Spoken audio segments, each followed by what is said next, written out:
bienvenue pour un nouvel update lecture et je vais vous le dire dès maintenant, habituez-vous à cette tenue et à cette tête, qui n'est pas très fun mais on va s'y habituer quand même, parce que je vais tourner beaucoup d'updates lecture aujourd'hui que je vais étaler sur je pense fin juin, tout juillet, voire peut-être tout août si je suis motivée aujourd'hui ou une partie d'août au moins. Enfin bref, j'ai beaucoup de lecture de retard et je veux les tourner aujourd'hui, donc je vais essayer de faire ça. En gros vous allez voir ma tête comme ça pendant plusieurs updates lecture et vous commencez à avoir l'habitude je pense. Le premier, c'est l'un de mes livres préférés de toute l'année, c'est sûr, je sais, l'année est loin d'être terminée, mais j'en suis certaine, c'est Juste avant le bonheur d'Agnès Leudig. Avant de vous résumer l'histoire et de vous raconter mon avis, enfin de vous donner mon avis, je veux une micro-anecdote là-dessus. En fait, avant de commencer ce livre, dans ma page, j'avais deux livres d'Agnès Leudig, Marie d'en haut, son premier livre, et celui-ci. Et je me suis dit, bah tiens, je vais lire Agnès Leudig et je vais lire Marie d'en haut. Comme ça me permettra de remplir la catégorie, lire le premier livre d'une autrice du challenge féministe de Opaline. J'ai bugué, j'ai perdu son nom, mais je viens de le retrouver. C'est Opaline qu'elle s'appelle, enfin c'est la chaîne Opaline. Bref, et donc je me suis levée, j'ai pas réfléchi, j'ai vu Agnès Leudig, j'ai pris le bouquin, je l'ai ouvert, j'ai dû lire, je sais pas, une trentaine de pages, et puis je l'ai refermé pour aller me coucher. Et en le refermant, je me suis dit, merde, c'est pas celui-là que je peux lire. Mais bon, pas grave, je lirai Marie d'en haut plus tard, une autre fois. Et je suis très contente d'avoir lu celui-ci parce qu'il est juste génial. On y rencontre, comment elle s'appelle déjà, Julie, qui est caissière, qui a une vie un peu compliquée. Elle est obligée de travailler parce que ses parents l'aident pas, parce que là c'est de la merde. En plus, son patron est un espèce de gros dégueulasse qui ne l'aide absolument pas. Enfin, le fait qu'il soit dégueulasse, ça l'aide absolument pas. Et parce qu'il est dégueulasse, il l'aide pas non plus, vous direz. Bref, et un jour, elle va rencontrer Paul, qui passe à sa caisse en fait. Et je sais pas, il est touché par elle, il est perturbé par ce qu'elle fait au moment où il passe à la caisse. Il se dit il faut que je l'aide et donc il l'invite à déjeuner et puis tout ça est très platonique et très vraiment c'est juste gentil, il n'y a aucune arrière-pensée, c'est même pas un rendez-vous galant, il y a vraiment aucune arrière-pensée comme ça, c'est juste pour l'aider, parce qu'il sent qu'elle a besoin de quelqu'un, qu'elle a besoin d'aide en fait.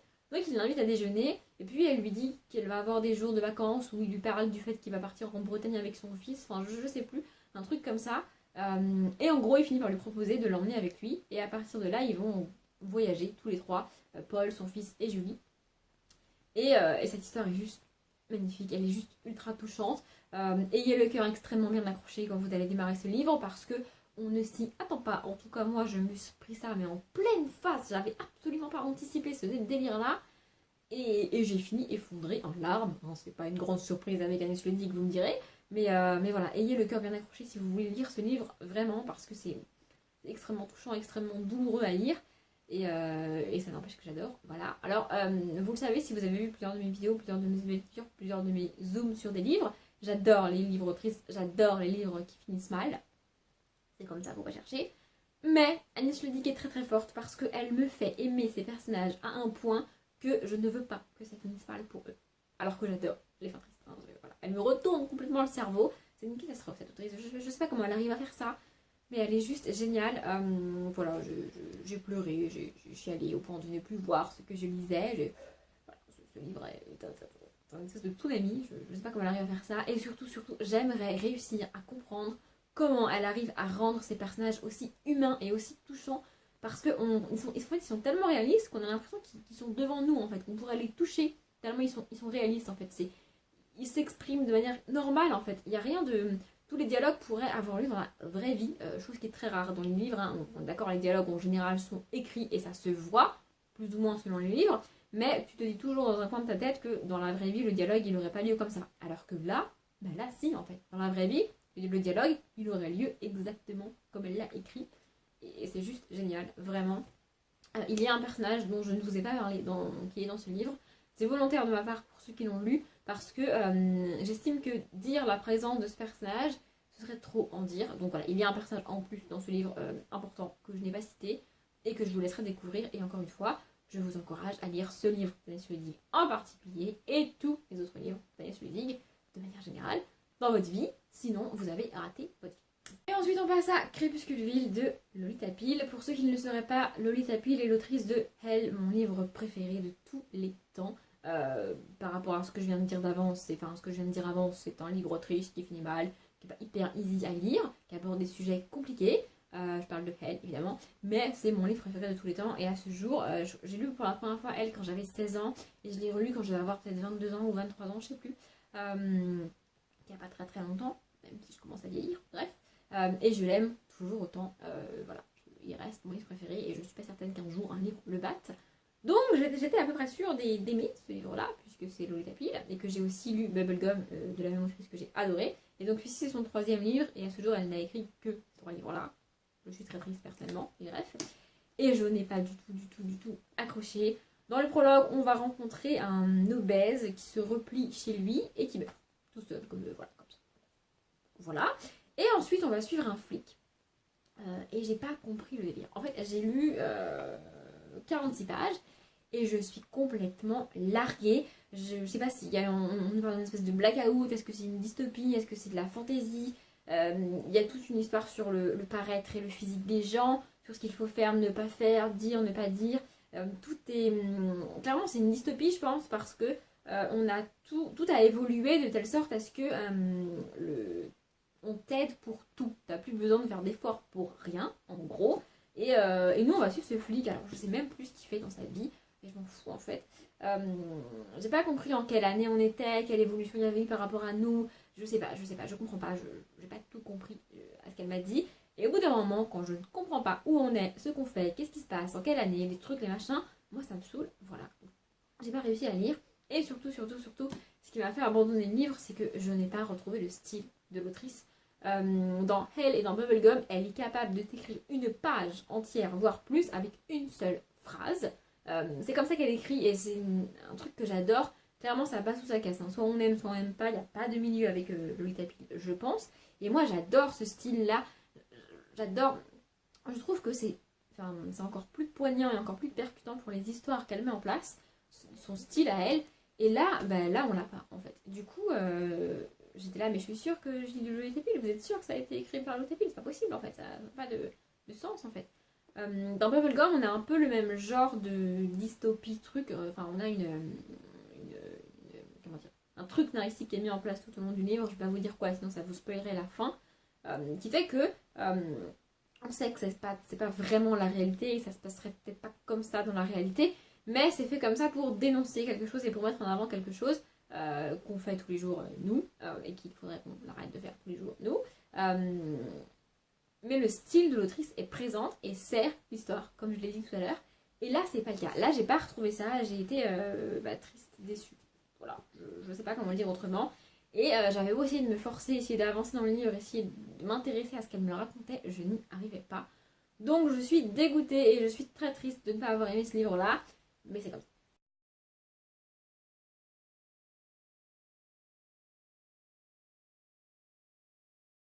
Le suivant, c'est Fais-moi taire si tu peux de Sophie Jaumin. Je voulais lire ce livre, j'avais acheté ce livre avant d'abandonner Félicité Hadcock. Et du coup, je voulais quand même la découvrir dans autre chose.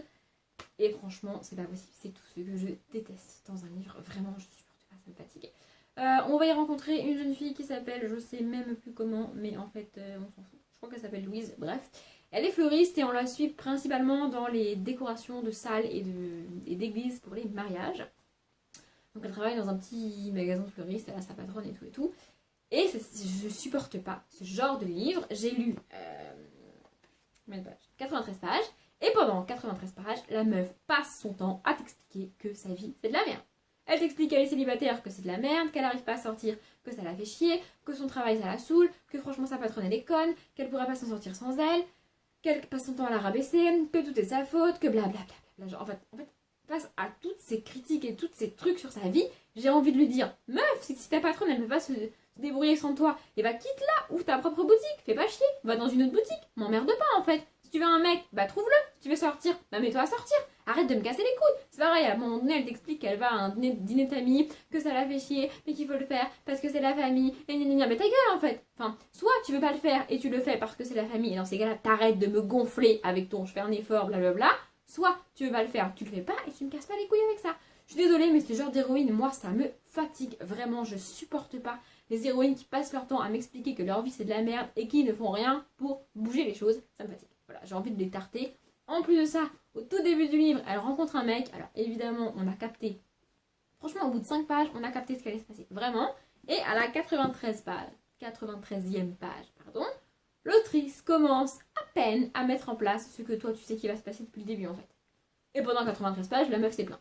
Donc moi je peux pas, je suis désolée, ça m'énerve, je supporte pas ce genre de livre et ce genre d'héroïne, c'est insupportable.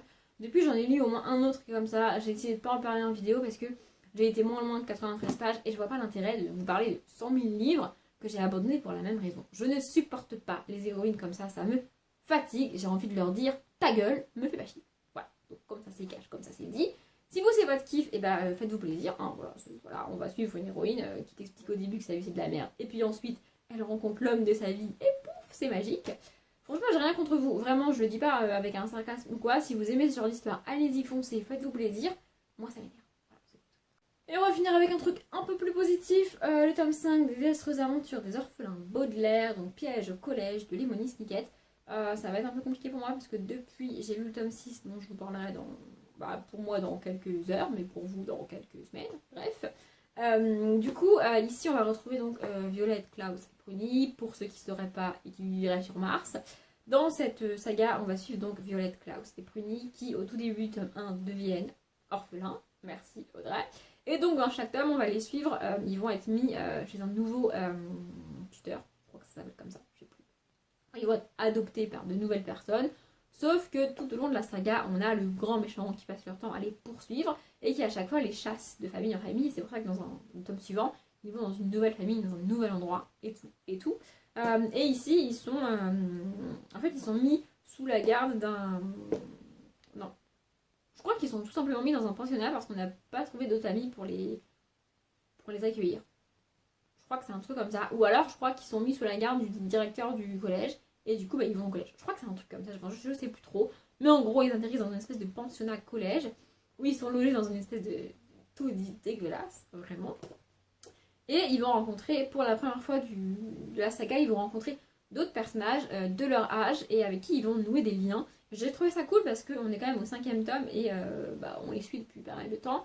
Et c'est cool d'intégrer d'autres personnages récurrents dans la saga. Que je dis récurrent parce que du coup j'ai lu le tome 6 et on les vous aperçoit dans le tome 6 du coup autre que donc les 3 personnages principaux et le grand méchant dont je ne dirai pas le nom. Donc voilà, je trouve ça cool. Maintenant le gros reproche que j'ai à faire à ce tome là, c'est que les personnages sont extrêmement caricaturales. Le directeur est juste un gros beauf dégueulasse, les meufs de la cantine c'est pareil, et les autres personnages un peu quand même. En fait, ce qui les rend caricatural, c'est qu'ils sont toujours décrits de la même façon, avec les mêmes mots. Alors je comprends bien que ce sont des livres pour enfants et que ça aide les enfants à savoir de qui on parle. On n'est pas obligé d'employer exactement les mêmes mots à chaque fois. Enfin, je veux dire, les enfants ne sont pas débiles quand même. C'est à partir de 9 ans, je crois. 9 ou 11, je sais plus. 11, c'est écrit là-haut, Audrey. Du coup, voilà, je trouve ça dommage d'avoir des personnages aussi caricaturés. Mais bon, c'est comme ça. J'ai lu le tome 6, je peux déjà vous dire que j'ai préféré le tome 6, ce qui m'encourage à lire la suite. Donc voilà, je vous conseille quand même cette saga. Pour les enfants, c'est juste top. En plus, ça leur permet d'apprendre plein de mots parce que l'auteur, à chaque fois qu'il cite un mot que potentiellement les enfants ne connaissent pas, il en donne la définition. Donc je trouve ça cool. Et pour les adultes, c'est ça. Voilà. Et j'écoute H, plus loin, H de Julia Michaels en lisant cette saga. Et je m'éclate. Voilà, mon update lecture est terminé. J'espère qu'il vous a plu.